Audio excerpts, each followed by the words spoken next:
খুশি থাকার মানে হচ্ছে সবকিছু পাওয়া নয়। খুশি থাকার মানে হচ্ছে নিজের জীবনকে উপভোগ করা। সফলতা তখনই আসে যখন আপনি আপনার ব্যর্থতাকেও শেখার সুযোগ হিসাবে দেখেন। অন্যকে অনুপ্রাণিত করার আগে সর্বপ্রথম আপনার নিজেকে অনুপ্রাণিত করুন। বাধা মানেই থেমে যাওয়া নয়, বাধা হচ্ছে আপনার সামনে এগিয়ে যাওয়ার অন্যতম একটি কারণ। আসসালামু আলাইকুম, আমি ফয়সাল হক। ফয়সাল ইন ফোকাসে আপনাকে স্বাগতম। ফয়সাল ইন ফোকাসের ফেসবুক এবং ইউটিউব চ্যানেল যদি আপনি এখনো সাবস্ক্রাইব না করে থাকেন তাহলে এখনই সাবস্ক্রাইব করুন এবং আমার পাশেই থাকুন। ছেলেটির নাম ছিল রনি। রনির বয়স ছিল 30। তিনি একটি প্রাইভেট কোম্পানিতে চাকরি করত, কিন্তু 30 বছর বয়সে তিনি খুব গুরুত্বপূর্ণ একটি দায়িত্বে ছিল তার অফিসে।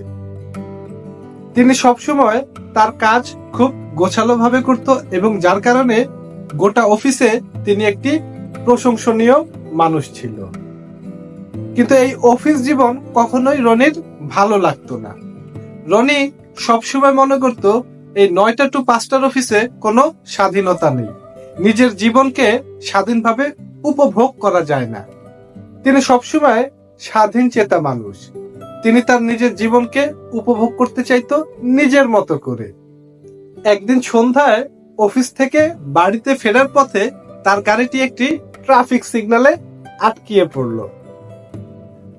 জানালার বাইরে চোখ মেলতেই তার চোখে একটি দৃশ্য ভেসে আসলো। একটি ছোট্ট ছেলে ফুটপাতে বাবুল বিক্রি করছে এবং বাবুলটি কিভাবে উড়াতে হয় তিনি তার কাস্টমারকে খুব হাসি মুখে শিখিয়ে দিচ্ছে। রনির মনে প্রশ্ন জাগলো, এই ছোট্ট ছেলেটা এত হাসছে কিভাবে? আমার তো হাজারো সুযোগ সুবিধা আছে, তবু আমি খুশি নই। সেদিন সে নিজেকে প্রতিজ্ঞা করলো জীবনের প্রতিটি দৃষ্টিভঙ্গি বদলাবে। সে উপলব্ধি করলো শুধু জীবিকার জন্য বেঁচে থাকার চেয়ে জীবনের উদ্দেশ্য খোঁজা আরো গুরুত্বপূর্ণ। কিছুদিন পর রনি তার একটি পুরনো শখ, ফটোগ্রাফি, আবার শুরু করলো। সপ্তাহে একদিন নিজের জন্য রাখলো। অফিসের চাপ কমানোর জন্য নিত্য নতুন প্রকৃতি আর মানুষের ছবি তুলতো। ধীরে ধীরে সে তার পুরনো বন্ধুগুলোকে আবার ফিরিয়ে আনলো, পরিবারকে সময় দিতে শুরু করলো।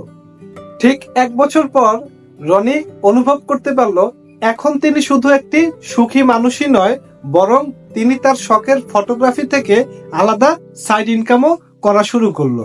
এবং রনি মানুষকে উৎসাহ দিতে শুরু করলো নিজের শখকে মূল্যায়ন করো এবং নিজের শখকে বাস্তবায়ন করার জন্য নিজের কাজের পাশাপাশি নিজের শখকেও গুরুত্ব দাও।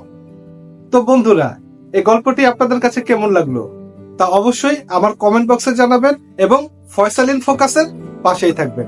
সবাই ভালো থাকবেন, সুস্থ থাকবেন, আমার জন্য দোয়া করবেন। আসসালামু আলাইকুম ওয়া রাহমাতুল্লাহি ওয়া বারাকাতুহু।